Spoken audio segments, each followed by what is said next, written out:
Hello guys, welcome back to my YouTube channel T-Spot. In this video, we could have inferred this from the premiere of the third season, even if CBS hadn't said that Sanditon's third season would be its last.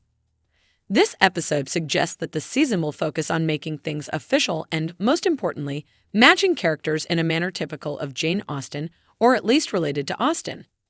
The show's second season, on the other hand, mostly followed the same basic dramatic beats as the first, and, in the show's final episode, Charlotte Haywood, the main character, went through misery and heartbreak once more. Her BFF, Georgiana Sheep, find that one more man she really focused on was solely after her fortune, and the Parker family again experienced monetary pressure because of Tom's betting obligations. That was, however, ultimately beneficial. It has been assigned a clear conclusion, so at least Sanditon will now have to say something new. As one might anticipate, the first episode of Season 3 features a lot of table setting as everyone visits the seaside resort town with the same name for a variety of reasons. Charlotte's new fiancé, Ralph Starling, attended Georgiana's 21st birthday celebration to enjoy receiving her fortune. The Parkers are ecstatic about the crowds because the Montrose family, who are opulent but secretly poor, have come to Sanditon. Their matriarch, Lady Montrose, is concerned that her son Henry, Duke of Buckinghamshire, find a wealthy wife while he is in town. Sanditon's subtlety has never been the most important aspect, and a story like this is appealing because of the predictable plot twists and familiar narrative rhythms. In any case, this season is going all out in that regard. For instance, the show repeatedly emphasizes how out of place Ralph is in a society dominated by dukes and titled heiresses, despite how endearing he is to Charlotte. As a result, there is never a genuine sense that he is Charlotte's happy ending. Given that when Charlotte first arrived in Sanditon, she didn't know any heiresses or titled nobles. But because she took the time to build relationships and friendships with all of them, she now feels at ease around them. Strangely, the show has emphasized Ralph's rural upbringing so much. Ralph wouldn't have a problem doing the same if given the chance because the man appears to be so nice that it's almost unbearable. However, Sanditon, like virtually everything else in this premiere, makes it abundantly clear where this relationship will ultimately lead. Because of Augusta's actual encounter with Edward Denham, Georgiana's fictitious relationship with Lord Montrose, and Charlotte's obvious and painful hankering for Alexander Colborne, which is so strange that she was reluctant to tell him she was getting married.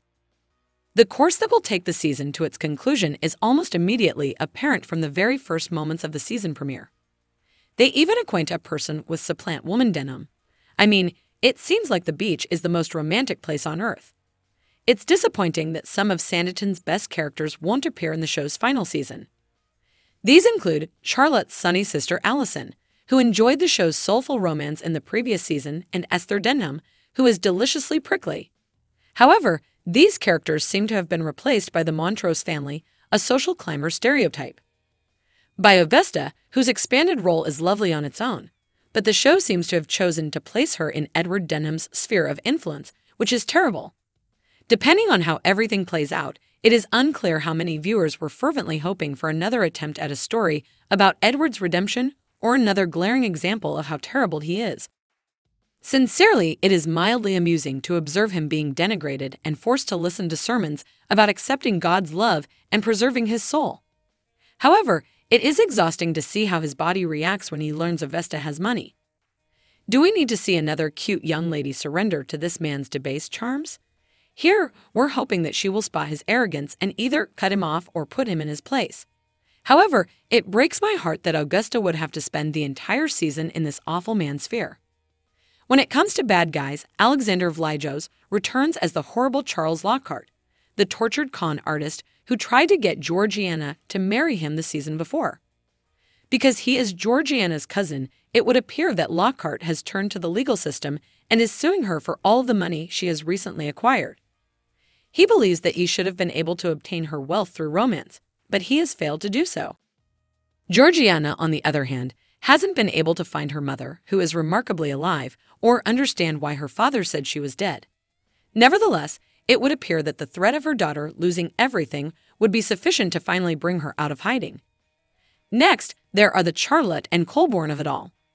I've made it clear that I don't like this relationship very much because it has always seemed like it was more about Colborne's needs then it was about Charlotte's loss, family, moody strangeness, and awkward stoicism.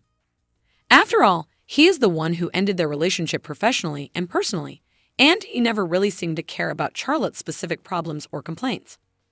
Sanditon has not done a particularly good job of explaining why Charlotte finds him so appealing. Indeed, he is wealthy and handsome, and Charlotte enjoys the girls he cares for. On paper, it's hard to argue that she wouldn't be better off with Ralph because he's willing to try to learn about those things for her, even if he's not as smart as her or as knowledgeable about the world as she is. The efforts Colborne made to assist Charlotte were not shown on the show. It is incredible that Ralph is not accidentally thrown into the water. Given the number of Sandinian individuals who appear to be aware of the couple's relationship and want to inquire about it or intervene in their affairs. Because Sanditon has made it abundantly clear that she will, we can only hope that the show will actually take the time to explain why Charlotte's final decision is the best one for her. Let us know what you think in the comments below. And don't forget to like, subscribe, and share the video. Thank you for watching. See you soon.